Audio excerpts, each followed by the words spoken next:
자, 우리 같이 말씀 보도록 하겠습니다. 오늘 말씀은 에스더서 8장에서 10장, 오늘 에스더 마무리합니다, 여러분. 승리케 하시는 은혜, 8장 15절에서 17절만 읽도록 하겠습니다. 모르드게가 푸르고 흰 조복을 입고 큰 면류관을 쓰고 자색 가는 배에 겉옷을 입고 왕의 앞에서 나오니 수산성이 즐거이 부르며 기뻐하고 유다인에게는 영광과 즐거움과 기쁨과 존귀함이 있는지라. 왕의 조명이 이르는 각도 각 읍에서 유다인이 즐기고 기뻐하여 잔치를 베풀고 그날로 경제를 삼으니 본토 백성이 유다인을 두려워하여 유다인 되는 자가 많더라. 아멘. 할렐루야. 오늘도 하나님의 말씀에 생명의 은혜 받기를 축원합니다. 우리가 7장과 8장에 들어서면 유다 백성의 죽음이 그 점친 운명이지 않습니까? 점쳐서 죽음이 확정된 운명이잖아요. 그게 바로 전복되어서 살아나는 것을 우리 7장, 8장에서 보게 됩니다. 하만이 모르드게를 25m나 되는 장대에 다루려고 했던 바로 그날 모르드게를 하나님께서 어떻게 하십니까? 살려주시죠. 근데 살리실 뿐만 아니라 높여주세요. 어느 정도로 높이시냐? 바로 그날 왕의 마차를 태우게 하시고 왕의 의복을 입게 하십니다. 왕 같은 존귀함으로 높이신 것을 우리가 그 전장에서 기억합니다. 그래서 오늘 8장을 보면 이제 하만이라는 사람은 없어집니다. 대신에 그 자리에 누가 있느냐? 모르드게가 있다는 게요. 15절 한번 다시 보세요. 모르드게가 푸르고 흰 조복을 입고 큰 금 면류관을 쓰고 자색 가는 배에 겉옷을 입고 왕의 앞에 나오니, 이 모습은 마치 어떤 모습입니까, 여러분? 왕 자신의 모습입니다. 하만이 꼈던 왕의 반지를 하만에게서 빼어서 이제 누구한테 주느냐? 모르드게한테 줍니다. 그 장이 뭐냐? 모든 법을 통과시키는 인이 들어있는 반지입니다. 그러니까 세상을 통치하는 하만이 결국 자신이 다른 그 나무에 달려서 처형당합니다. 그럼 이제는 공의와 진실로 다스리는 모르드게의 세상이 임했다는 것이에요. 그러니까 이것은 예언적인 말씀입니다. 예언적인 말씀. 종국에 세상의 통치자, 지금 세상의 통치자 사단이 잡혀서 처벌받을 것이고, 누가 그 자리에 대신한다는 겁니까? 하나님의 아들 그리스도가 모든 왕의 권한을 가지어서 세상을 다스리게 될 우리의 소망의 날, 천년의 왕국의 날을, 그때를 보여주는 것입니다. 보십시오. 온 수산성이 어땠다 했습니까? 즐거이 부르며 기뻐하고. 16절 유다인에게는 무엇이 있었다? 영광과 즐거움과 기쁨과 존귀함. 그러니까 앞으로 우리 성도들에게 임할 영광과 즐거움과 기쁨을 얘기하는 거예요. 그제야 진정한 잔치가 이 땅에서 열립니다, 여러분. 17절 보세요. 왕의 조명이 이르는 각도 각 읍에서 유다인이 즐기고 기뻐하여 뭐를 베풀고? 잔치를 베풀고. 여러분, 에스더서는 잔치에 관한 책이라 불러도 될 만큼 잔치가 정말 많이 나옵니다. 여러분도 보셨을 거예요. 몇 장부터 잔치가 나왔습니까? 1장부터 잔치로 시작했잖아요. 근데 마지막도 잔치로 끝납니다. 1, 2, 3장에 한 번씩 다 잔치가 나옵니다. 5, 6, 8, 9장에 다 한 번씩 잔치가 나와요. 어떤 잔치들이 있었습니까? 왕이 세상 사람들을 향해서 베푸는 잔치가 있었죠. 왕이 에스더를 위해서 베푸는 잔치가 있었습니다. 하만이 베푸는 잔치가 있었어요. 에스더가 베푸는 잔치가 있었고, 마지막에는 이제 누가 베푸는 잔치입니까? 유다 민족들이 베푸는 잔치예요. 근데 놀랍게도 잔치가 빠진 장이 한 장 있습니다. 물론 10장은 3절밖에 없으니까 잔치가 빠져 있습니다. 하지만 10장 중에서 유일하게 잔치가 빠져 있는 장이 있습니다. 그게 몇 장일까요? 4장입니다. 그래서 4장이 모든 잔치 가운데서 가장 중요한 장이 됩니다. 세상에서의 잔치에서 하나님의 백성에게 잔치의 전환점이 되는 장이 4장이에요. 에스더서는 세상에서의 잔치로 시작했죠. 그런데 종국에는 누구의 잔치로 끝납니까? 하나님의 백성의 잔치로 끝납니다. 1장이 갑자기 끊겼던 잔치와는 달리 이 마지막에 나오는 잔치는 앞으로 영원히 계속됩니다. 왜? 대대로 이 날이 무슨 절로 기록됩니까? 불임절로 기억이 되어서 주님 오실 때까지 이 잔치 계속되는 거예요. 오늘날도 벌써 몇천 년이 지났습니까? 2500년이 지난 일인데도 오늘날도 유다 민족은 이 불임절을 경축하고 있습니다. 2000년이 더 지난 잔치일로 오늘도 정말 시끄럽고 즐겁게 즐깁니다. 그러니까 그들의 잔치를 보면 우리 성도들을 향한 하나님의 마지막 큰 픽처를 볼 수 있다는 것이에요. 이것 때문에 우리가 견디고 있고 이것 때문에 신앙생활을 하고 있는 것 아닙니까? 마지막 잔칫날을 위해서, 그날의 존귀와 그날의 영광 때문에. 그래서 잔치가 없는 사장이 우리 삶에 주어진다는 것입니다. 무슨 일이 있었는지 한번 보기 바랍니다. 4장 1절 한번 보기 바랍니다. 같이 읽도록 하겠습니다. 시작. 모르드게가 이 모든 일을 알고 그 옷을 찢고 굵은 배를 입으며 죄를 무릅쓰고 성중에 나가서 대성통곡하며. 자, 잔치가 아니라 무엇이 보입니까? 옷을 찢고 굵은 배를 입으며 죄를 무릅쓰고 대성통곡하죠. 3절 한번 보세요. 4장에 시작. 왕의 조명이 각도에 이르매 유다인이 크게 애통하며 금식하며 고곡하며 부르짖고 굵은 배를 입고 죄에 누운 자가 무수하더라. 잔치가 아니죠. 잔치의 반대죠. 16절을 한번 다시 또 봅니다.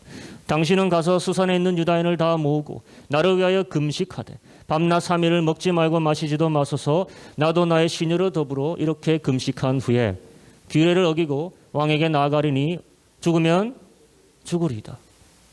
에스더와 시녀들도 밤낮 3일을 먹지도 마시지도 않고 유다 백성들도 다 그렇게 하고 있습니다.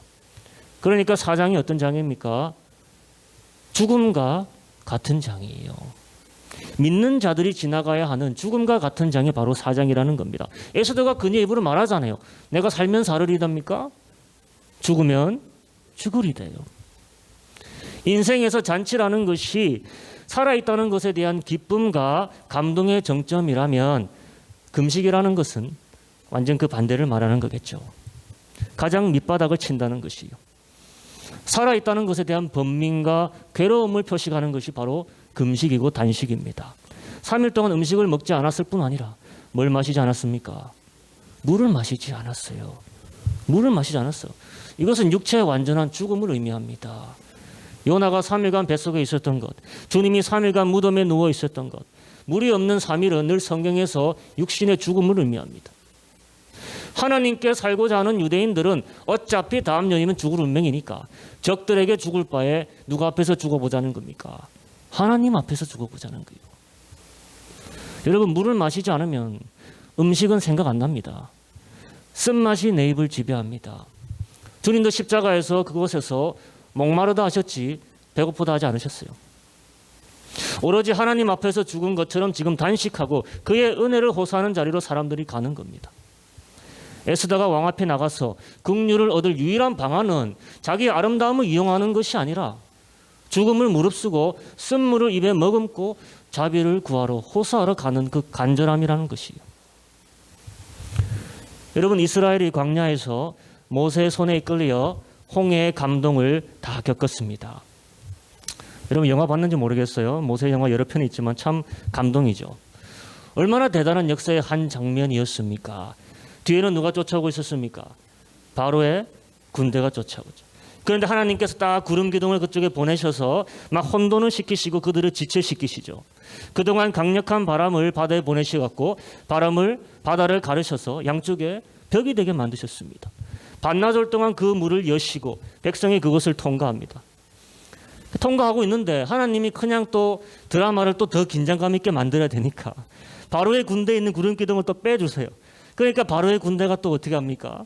그 속을 물속으로 따라 들어가는 거예요. 추격하는 겁니다. 한쪽에서는 저쪽으로 빨리 건너가려는 이스라엘 무리가 있고 얼마나 더딥니까? 뒤쪽에서는 그 당시 세계 최강의 애굽의 마차 부대가 따라오고 있고 정말 긴장감 넘칩니다. 두 무리가 지금 다 바닷속을 건너고 있었습니다.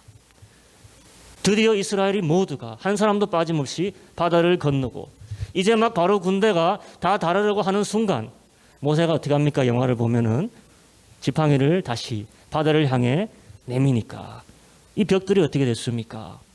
다 돌아가는 거예요. 원래 상태로 돌아가는 거예요. 근데 또 재밌는 게 그게 어디서부터 돌아가느냐? 성경을 보면은 이스라엘이 건넜던 자리부터 건너가는 거예요.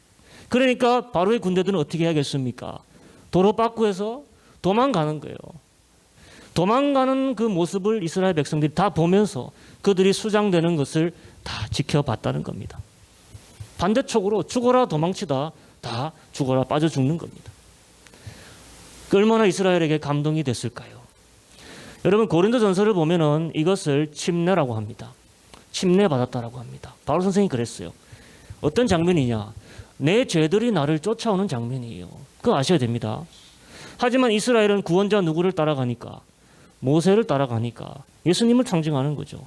자신들의 과거 이집트의 종으로서 살아왔던 죄의 정체성을 물속에서 모조리 씻음받고 새 삶이 있는 육지로 건너가게 되어 구원받았다는 스토리가 바로 이 스토리입니다.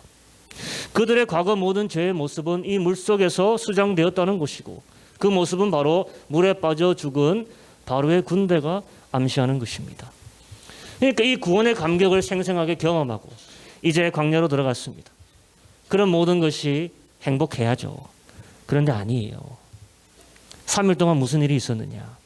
그들이 쓴물을 경험하게 됩니다. 출애굽기 3장 15장 22절 한번 같이 보겠습니다. 같이 읽도록 합니다. 시작. 모세가 홍해에서 이스라엘을 인도하며 그들이 나와서 수르 광야로 들어가서 거기서 사흘 길을 행하였으나 물을 얻지 못하고. 무엇을 얻지 못했다? 물을 얻지 못했습니다. 오늘 에스더와 그의 백성들이 3일간 스스로 물을 금지했던 것처럼 이스라엘 백성도 물을 찾지를 못했어요. 그리고 23절을 보면 한 곳에 이르렀다 합니다. 시작. 마라에 이르렀더니 그곳 물이 써서 마시지 못하겠으므로 그 이름을 마라라 하였더라. 뭘 의미할까요, 여러분? 인생에게 주어진 물이 단물입니까? 쓴물입니까? 쓴물이요. 마라. 그때 백성이 모세를 향해 원망했고 모세는 하나님께 부르짖죠. 그래서 25절을 같이 봅니다. 시작.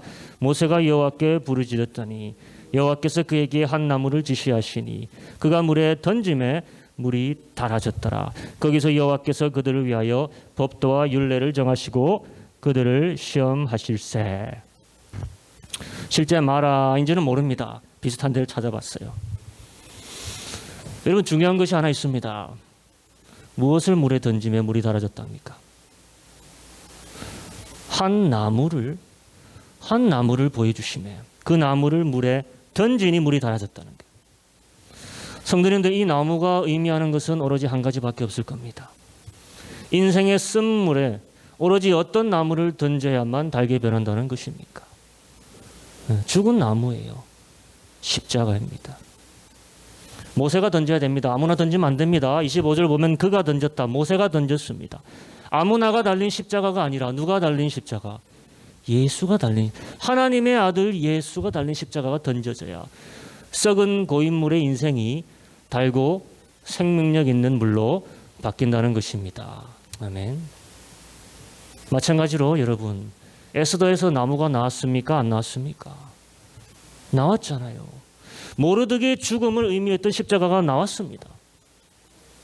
오늘 쓴물을 머금고 에스더와 백성이 살기를 3일을 구할 때 그 다음 에피소드에서 바로 그 나무가 세워지는 모습을 보게 되는 거예요.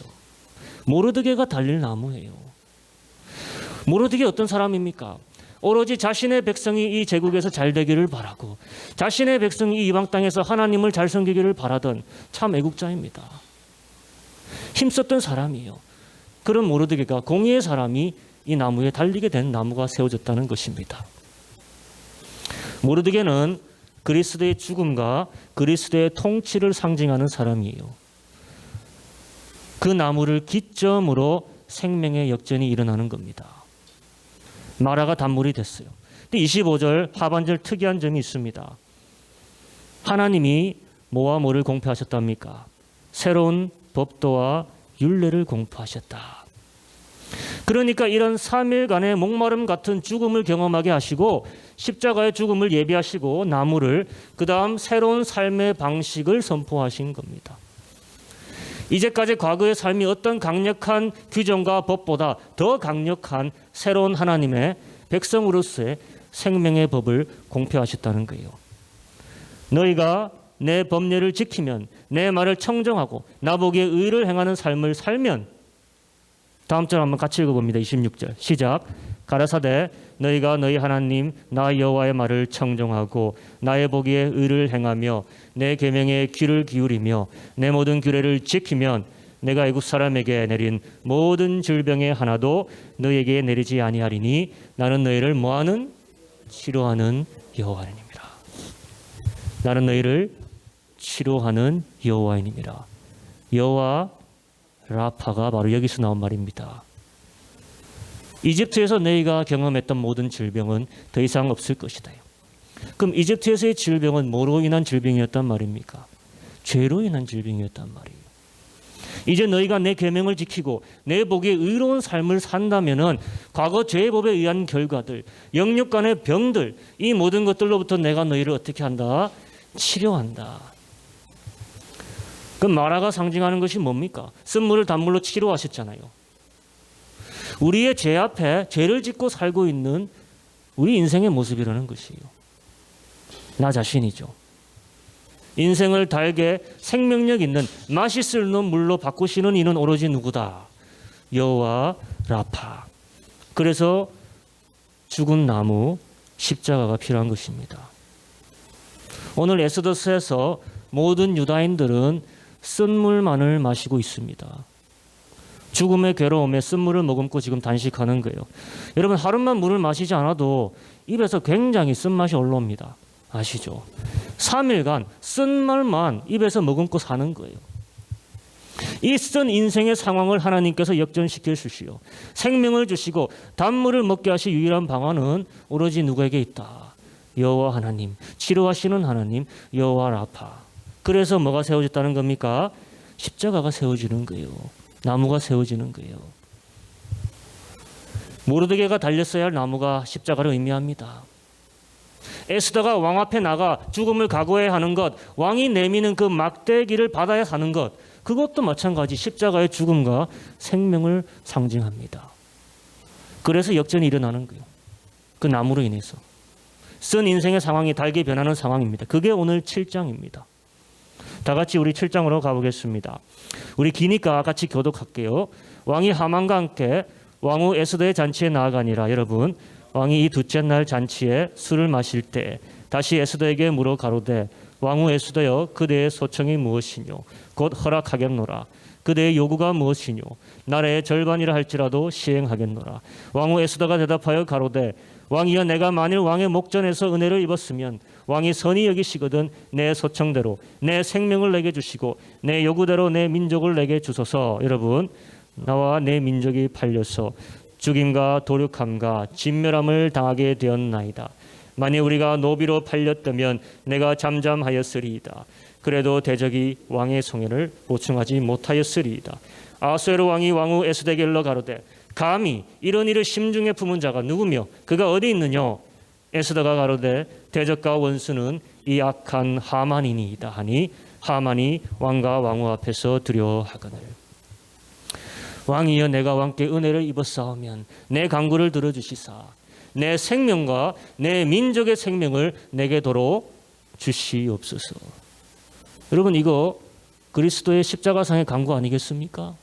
내 생명과 내 민족의 생명을 내가 찾기 위해서 나무에 달리신 예수님의 똑같은 기도입니다. 받아냈습니까? 못 받아냈습니까? 받아냈잖아요.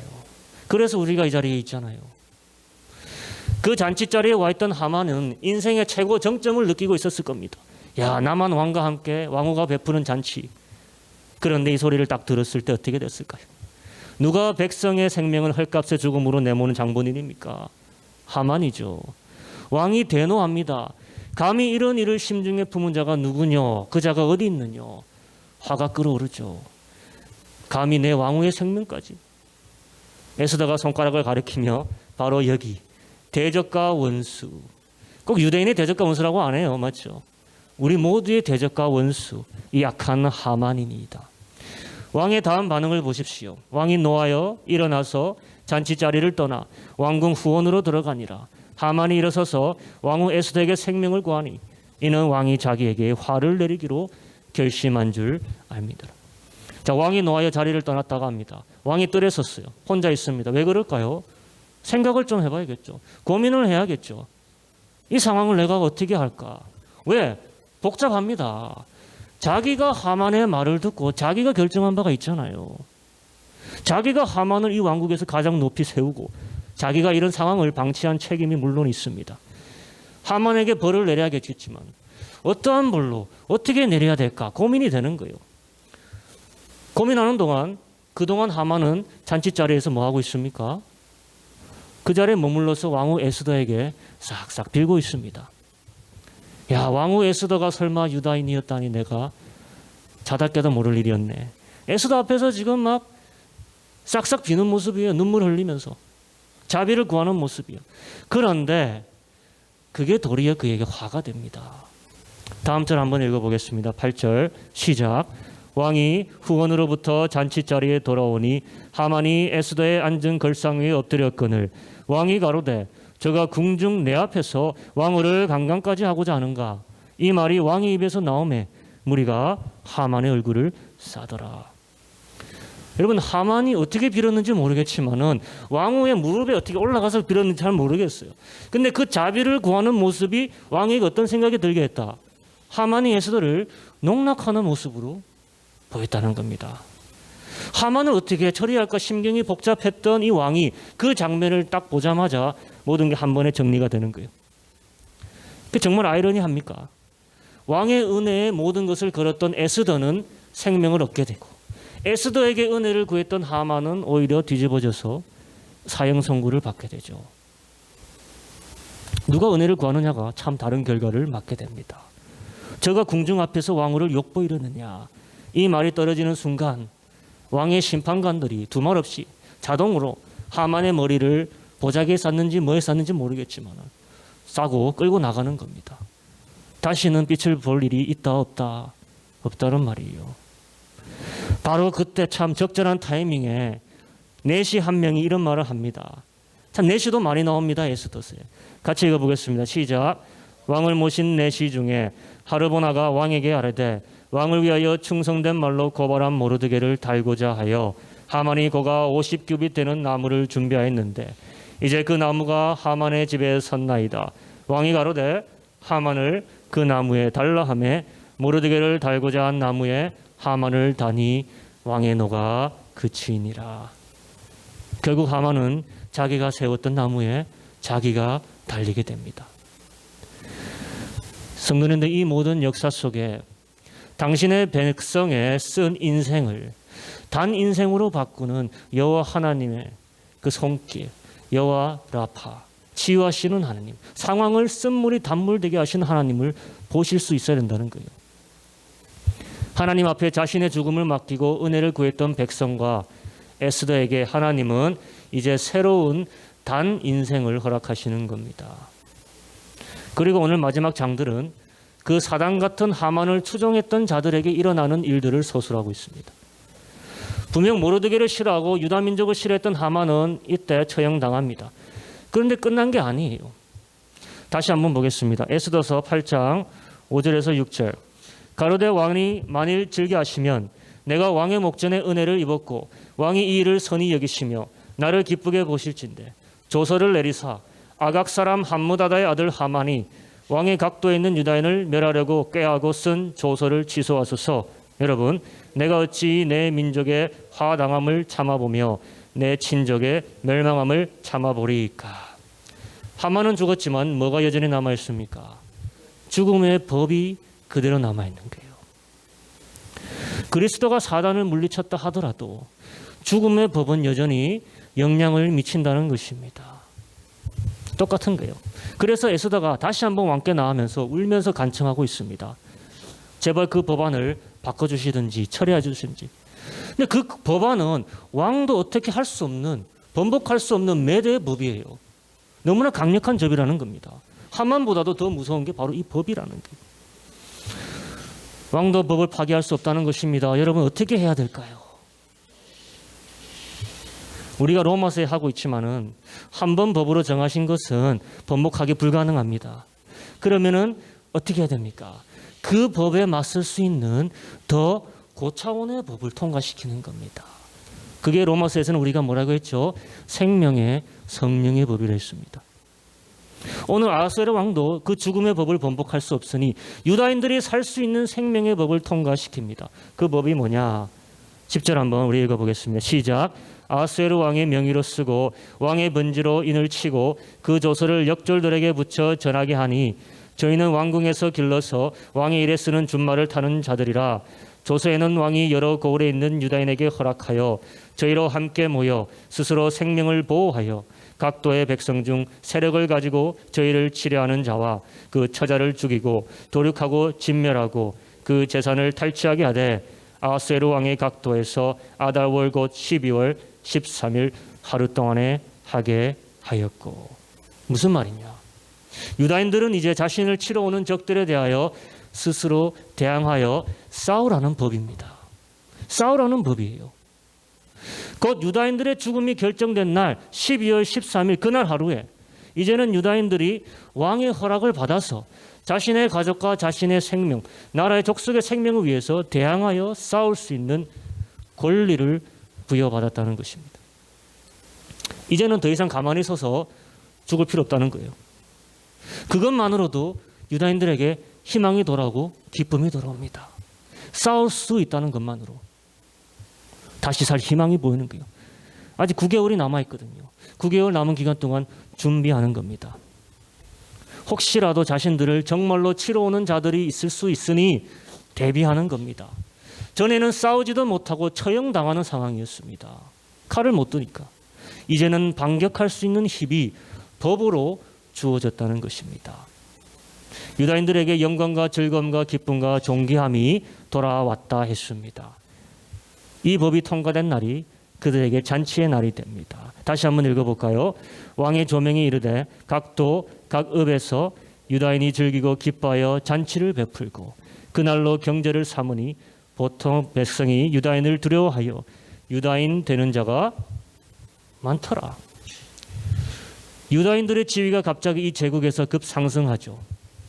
모르드게가 실제 통치권자가 되고 모르드게의 족족 유다민족이 사람들에게 존귀함을 받습니다. 1등 시민이 되는 거예요, 여러분. 그런 유다인들이 부러워서 유다인들이 되는 자들이 많아졌다라고 합니다. 그 말은 누구를 믿기를 원하는 사람들이 많아졌다는 겁니까? 이스라엘의 하나님이죠. 그게 유다민족을 유다민족 되게 하는 거잖아요. 이스라엘의 백성처럼 신앙의 삶을 살기로 결정한 이방인들이 이렇게 많아졌다는 것이, 여러분, 이게 세계 선교가 아니고 뭐겠습니까? 도대체 하나님이란 단어가 한 번도 나오지 않고 하나님이 역사하신다는 표현도 없는 이 책에서 어떻게 이방인들이 유다인들이 되기로 그렇게 많이 결심했느냐 이 말입니다. 유다인들을 도우시는 그 보이지 않는 하나님의 손길을 이방인들조차도 분명히 볼 수 있었다는 것입니다. 그럼 이 모든 일의 목적 중 하나는 하나님이 무엇을 미리부터 계획하시고 있었다는 것입니까? 이방인들의 구원이라는 것이. 유대 민족의 고난을 통해서 하나님의 영광이 드러나고 이방인들이 하나님께 돌아오는 것. 이방인들의 구원입니다. 그리고 이쯤 되면은 유다인들을 건들려고 계획했던 자들도 포기할 만하지 않습니까? 없던 일로 치고 그냥 넘어가면 되잖아요. 그런데 하나님의 적들이 그럴까요? 안 그렇습니다. 9장 1절 2절을 한번 보겠습니다. 아다월 곧 12월 13일이 왔습니다. 왕의 조명을 행하게 된 날이라. 유다인의 대적이 저희를 제어하기를 뭐했다?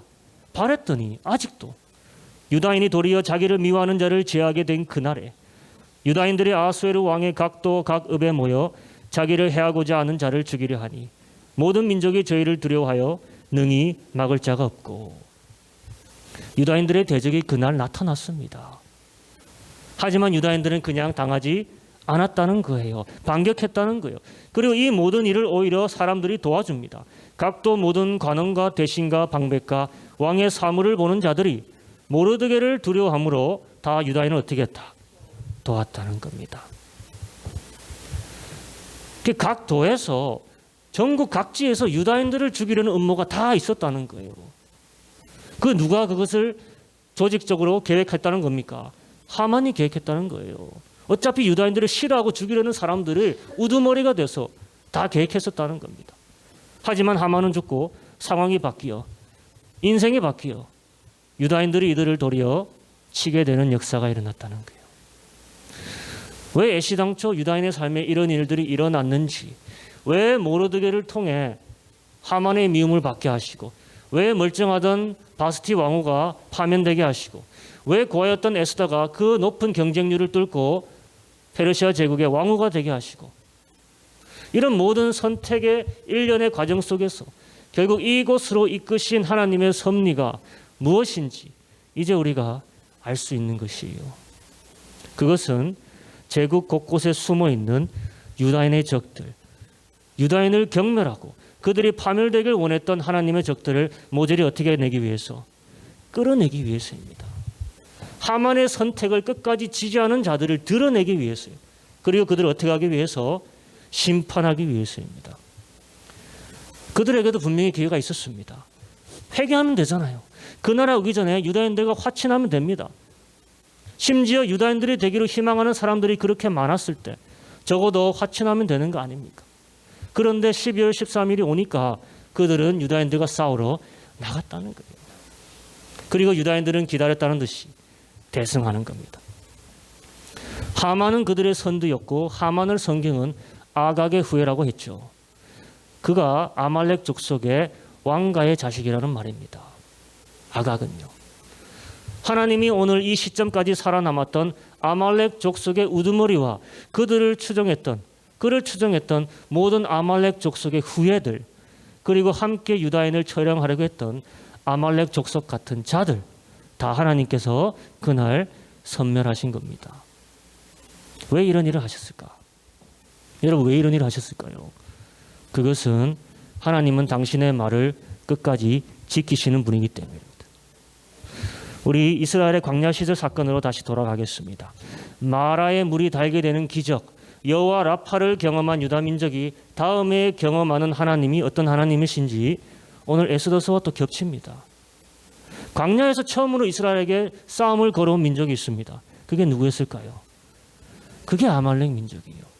선전포고를 하고 쳐들어온 게 아니라 뒤에서 뒤처지던 약한 자, 병든 자, 어린애들, 부녀자들부터 치기 시작한 겁니다.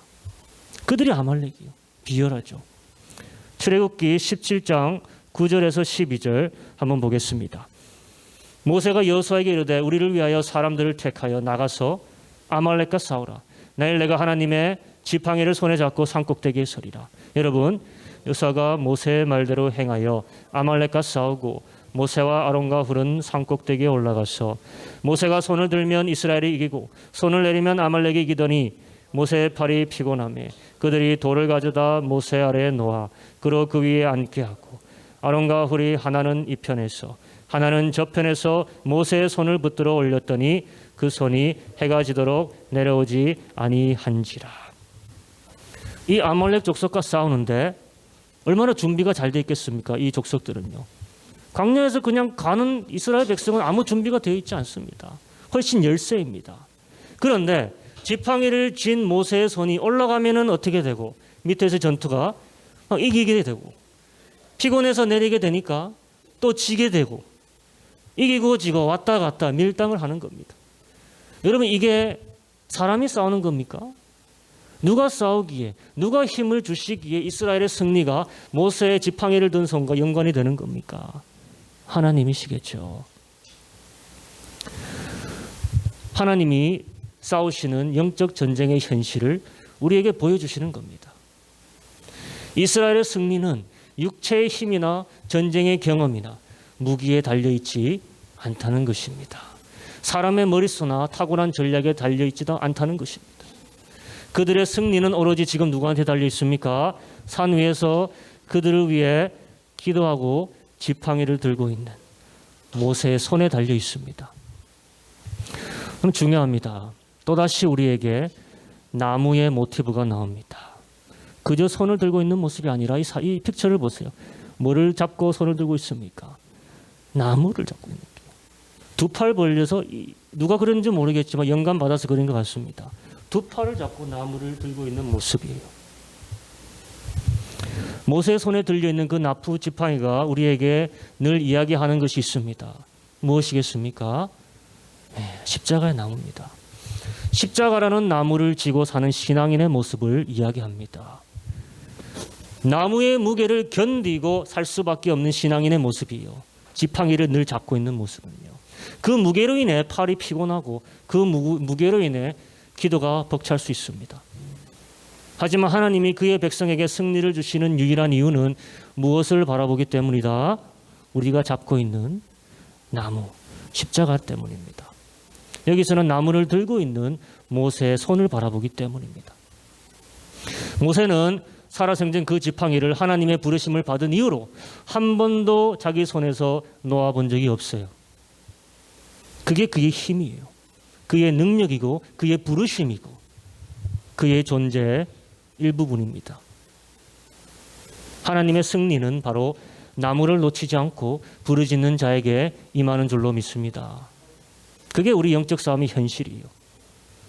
근데 너무 힘들기에 때로는 혼자서 감당할 수 있는 게 아니라는 겁니다. 영적 싸움이 한 번에 끝나면 좋겠지만 그게 아니라는 거예요.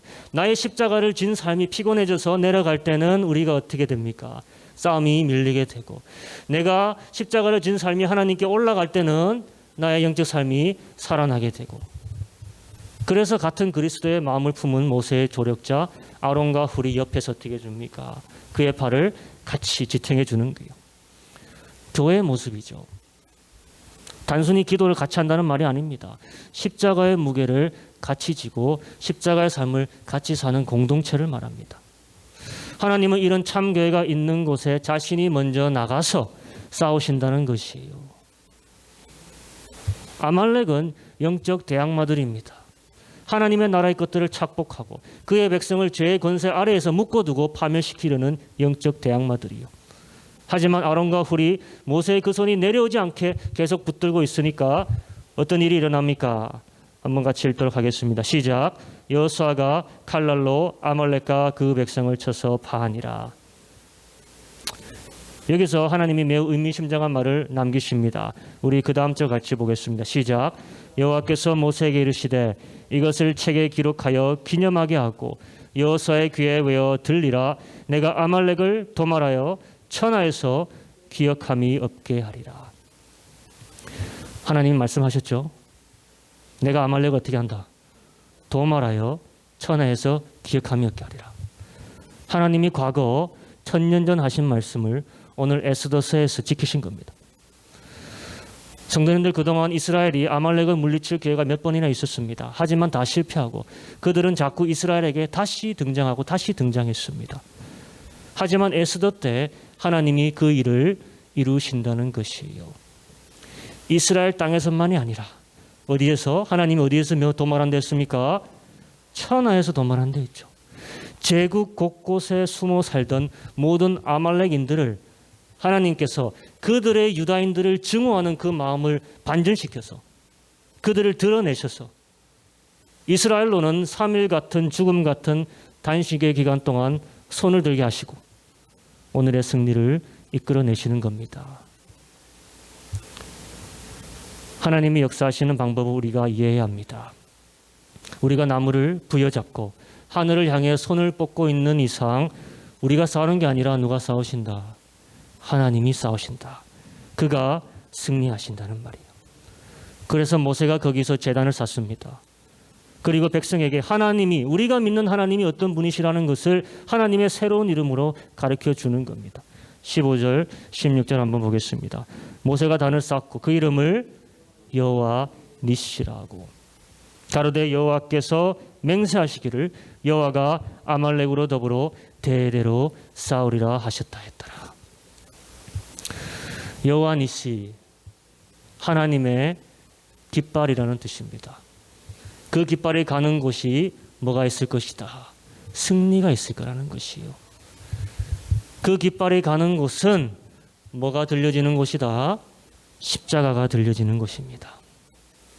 모르드게에게 나무의 형벌이 선포되었을 때 이미 하나님은 모르드게의 죽음을 각오하는 모습과 모르드게와 에스더와 함께 죽음을 각오했던 모든 유다인들과 함께 그들 앞에서 이미 승리의 길을 가지시고 진격하시고 싸우시고 있었다는 거예요. 이게 우리가 바라볼 수 있어야 되는 에스더스의 진면목이라는 것입니다. 에스더스에서 보이지 않는 하나님의 언급 속에서 이것을 우리가 발견해야 된다는 것입니다. 여호와 라파와 여호와 니시라는 게요.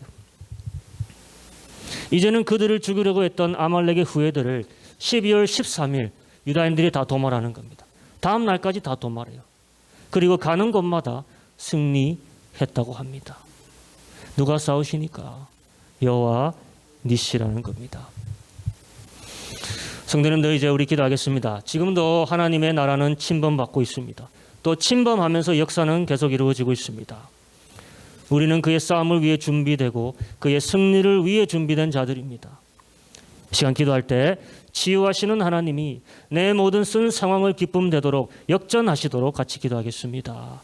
또 우리를 대적하는 모든 것들을 주께서 나가 싸우시도록 여호와 니시 승리하시는 하나님을 바라보며 내 십자가를 들기로 결심하면서 이 시간 같이 기도하며 나가겠습니다. 같이 기도합니다. 하나님 아버지 감사드립니다. 귀한 말씀으로써